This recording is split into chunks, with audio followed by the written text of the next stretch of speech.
So you hear politicians and tech CEOs pitching this incredible, like, almost utopian vision right now. They call it an Alaska permanent fund for artificial intelligence. Right, yeah, the idea that everyone just gets a check. Exactly. They paint this picture where every single American gets a regular dividend check, all funded by the explosive, inevitable wealth of AI. Sounds great on paper. It does. Yeah. But then you look at the actual balance sheets from the research we have in front of us today, and you just hit this brutal, unforgiving wall of math. The numbers do not lie. They really don't. I mean, OpenAI is projecting a $14 billion operating loss in 2026. $14 billion. Yeah. And Anthropic is burning $19 billion annually just on the compute power to run their models. So we are talking about two entirely irreconcilable financial realities here. It really is a massive structural paradox because, the political promise of a wealth fund, it totally relies on frictionless cash generation. Right. Hard cash. Exactly. But the underlying reality of frontier AI development right now is that it acts as a massive cash-incinerating furnace. Which brings us straight into what the research calls the private mark liquidity trap.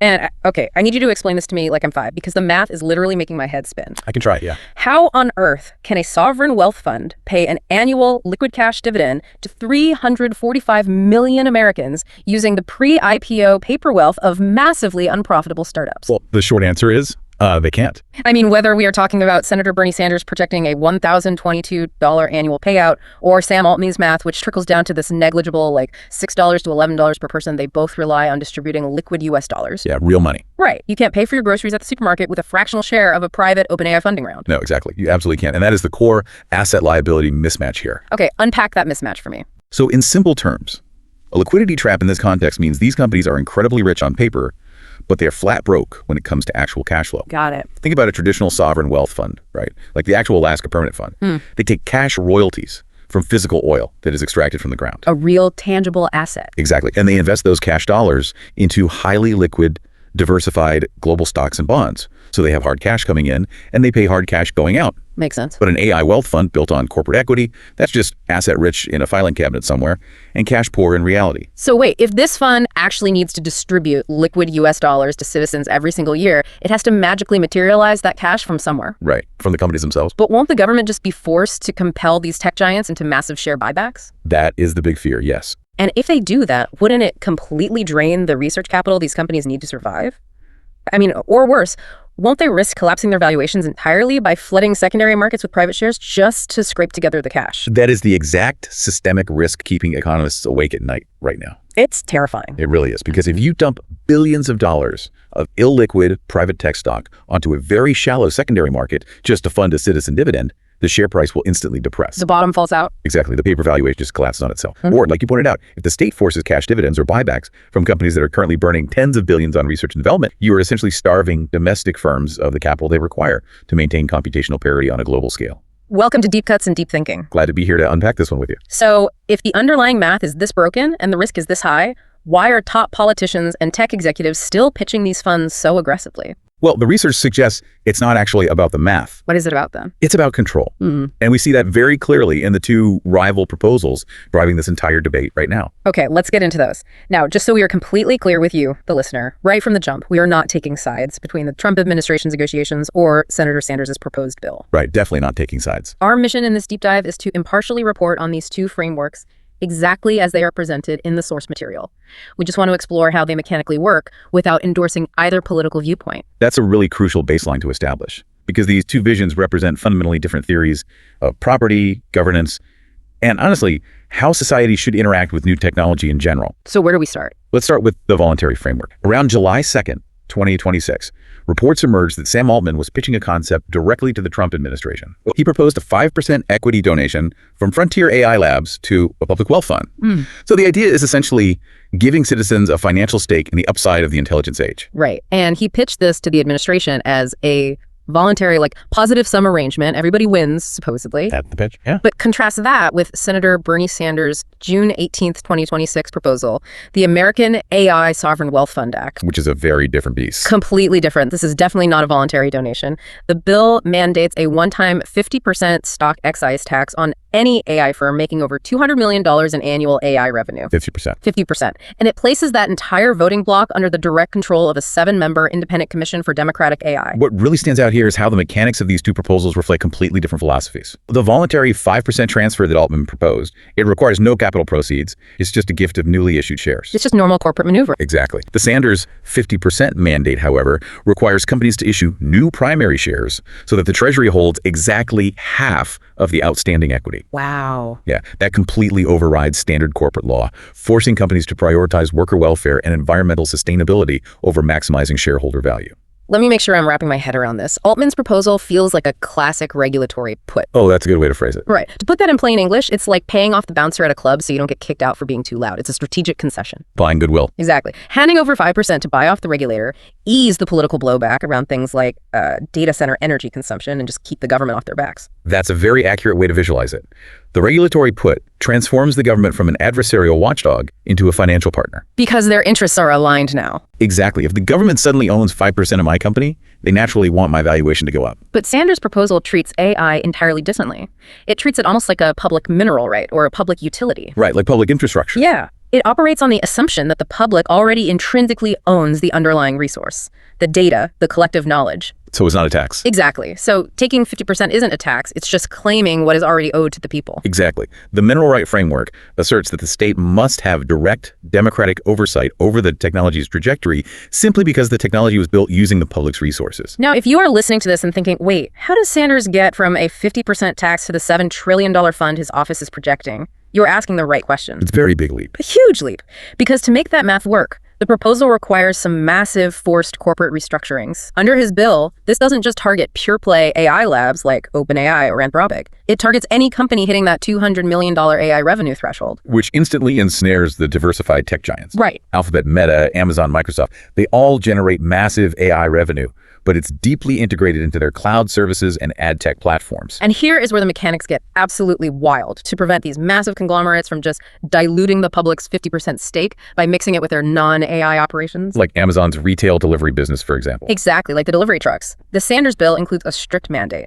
It would force the FTC to compel these companies to completely spin off their AI divisions into standalone subsidiaries within 90 days of enactment. 90 days. 90 days to completely sever Google DeepMind from Alphabet or Meta AI from Meta Platforms. It is an unprecedented level of mandatory corporate fracturing. Totally unprecedented. They would be legally prohibited from sharing financing, officers, or even joint ventures with their former parent companies. Which seems impossible to execute. It does. And the reason for this aggressive fracturing is intrinsically tied to what the research calls the valuation discrepancy matrix. Okay, let's break down that matrix because this is where the $7 trillion claim gets highly questionable. Very questionable. Right now, OpenAI has a verified private valuation of $852 billion. That's real, verified market data. We can track that, yeah. But to get to a $7 trillion national fund, the Sanders math assumes these newly spun off AI units from the tech giants will command hyperinflated values once they are standalone companies. Which is a huge assumption. Right. We're talking about writing up Alphabet's DeepMind 15 times over, projecting it to be worth a speculative $3 trillion all on its own. To put that in perspective, the current verified base of the entire domestic AI industry sits at roughly $1.3 trillion. Total. The whole industry. The whole industry. Mm-hmm. So bridging the massive gap between a verified $1.3 trillion reality and a $7 trillion public fund. It relies on pricing in a massive speculative AI asset bubble before it even exists. They are counting their chickens before they hatch. Big time. They are baking in the assumption that these spun-off units will somehow command valuations multiple times larger than their massive parent organizations do today. It's pure valuation alchemy. You are basically trying to build a stable national safety net on top of a hyperinflationary bubble that hasn't even happened yet. It's a very shaky foundation. But let's play devil's advocate and suspend our disbelief for a second. Okay. Let's say the government does successfully acquire these massive equity stakes, whether it's 5% or 50%, and the companies don't completely collapse. What actually happens when the state becomes the largest single shareholder in the very monopolies it is supposed to be regulating? That is a phenomenal question. And we actually have a very recent historical precedent to look at. Back in August 2025, the U.S. government took an approximately 10% equity stake in Intel. Right, I remember this. Yeah. They converted unpaid CHIPS Act grants and secure enclave funding directly into common stock, right? Buying in at exactly $20.47 per share. That's right. The mechanics of it were fascinating. It was basically an exchange of legislated cash grant liabilities for corporate equity, essentially a move to preserve domestic manufacturing without draining more federal cash. Precisely.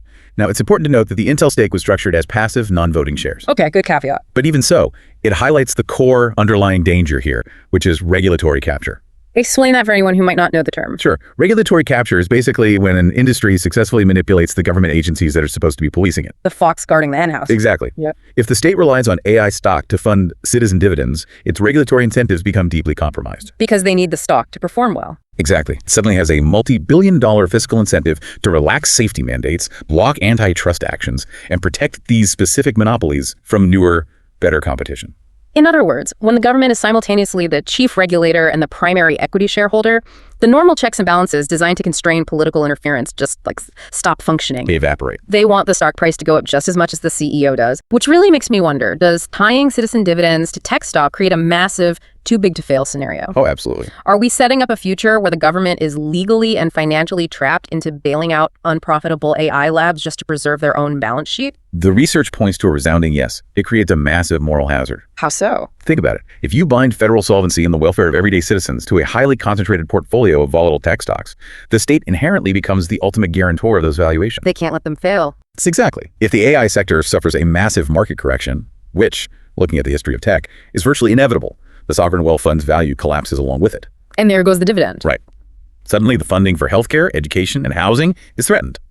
The government would be forced to execute massive public bailouts of companies that are already losing billions of dollars a year just to prevent a collapse of the citizen dividends. So the taxpayer essentially becomes the permanent safety net for tech billionaires. That is exactly what happens. Okay, so just to recap where we are for a second, the math behind the payouts is highly dubious. Yep. The systemic risk of dumping private stock is astronomical. Very high. And the regulatory capture is practically guaranteed by design. Unavoidable. But let's step away from the Wall Street mechanics for a minute and look at the actual human impact on Main Street.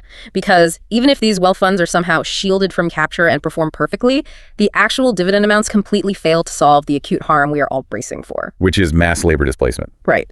Mass layoffs, Yeah. which forces us to look at better evidence-based policy alternatives. The scale deficit of these dividend proposals really is staggering when you actually look at the labor projections. It's depressing. It really is. A flat, universal cash dividend distributes money equally to everyone, right? Right.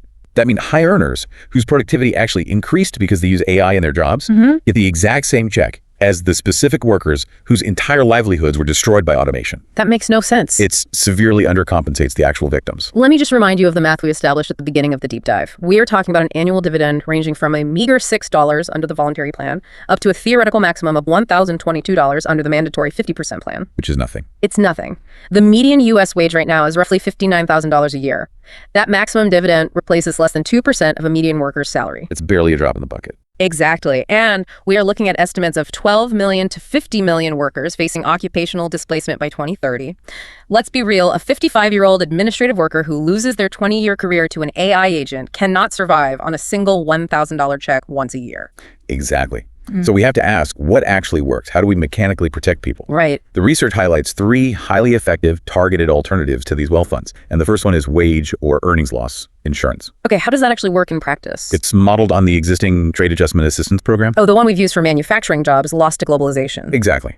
Here is how it works. If a displaced worker is forced to take a new, lower-paying job just to stay employed, this insurance program pays 50% of the wage difference between their old salary and their new one for a set period. Oh, wow, that makes total sense. Right. So instead of just handing everyone $10, it directly targets the specific workers forced into transitional roles, helping them get back into the workforce quickly without totally devastating their family's lifestyle. Precisely. It is highly targeted. Studies actually show it accelerates reemployment so effectively that it is practically self-financing through restored tax revenues and reduced unemployment payouts. That's amazing. What's the second alternative? The second is Universal Basic Services, or UBS. UBS. Okay. Yeah. Instead of handing out a volatile cash dividend tied to the stock market, the state provides direct, robust public access to essential services. Like what?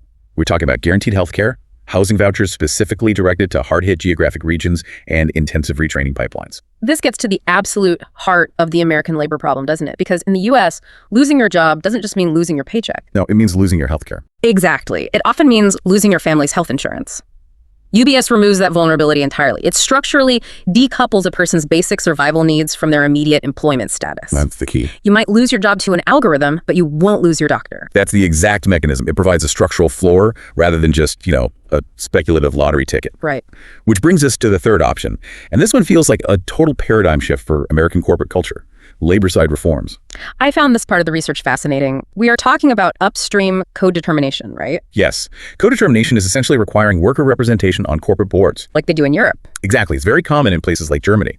It grants everyday employees a co-decision right, or even a veto power, over exactly how AI systems are deployed in their specific workplace. And this happens before any layoffs. Exactly. Well before any layoffs are actually finalized. I love this because it's a difference between being a passenger, complaining about the destination, and actually having your hand on the steering wheel. Perfect analogy. Co-determination means workers are in the boardroom, hitting the brakes or altering the course before the AI is deployed, rather than just standing outside with their hands out, asking for band-aids after they've already been fired. That is a much more functional way to look at it. It shifts the locus of decision-making upstream. You are addressing the core power asymmetry at the root of the problem. Which the wealth funds don't do at all. No, they don't. You cannot replace real bargaining power and daily economic security with a fractional share of tech stock that might crash tomorrow. Right. The sovereign wealth fund proposals, frankly, act as political insulation for the tech companies. Just buying people off. Exactly. It provides a mechanism for them to continue automating entire industries unabated because they've purchased public acquiescence by handing out a tiny fraction of their paper wealth. The evidence strongly suggests that society needs structural security, not speculative charity. We have covered a massive amount of ground today. I mean, from the liquidity traps of venture capital valuations to the mechanics of wage insurance and corporate governance. It's a dense topic for sure. It really is. But before we wrap up, I want to leave you, the listener, with a final, slightly more philosophical thought to mull over. And this is drawn directly from the underlying framework of the Sanders proposal. Oh, you're thinking about the concept of collective knowledge. Exactly. Think about how these frontier AI models are actually built. They don't learn in a vacuum. They are trained on the massive, entirely uncompensated intellectual output of humanity. Everything we've ever done. Every piece of art we've uploaded, every article we've written, our public conversations, our behavioral data, it is the accumulated cognitive heritage of billions of people. It's staggering when you think about it. It is. So since AI models are built by expropriating this vast repository of human creation, we really have to ask ourselves, is public ownership just a charitable political dividend designed to keep us quiet while our jobs are automated? Or is it something else? Exactly. Or is it fundamentally a royalty? A debt intrinsically owed to the public as direct compensation for harvesting our collective cognitive heritage to build these billion-dollar machines in the first place. It is definitely something to mull over the next time a chatbot answers your question. It completely reframes the entire debate from what are we being given to what are we owed. If you like this episode, please like and subscribe.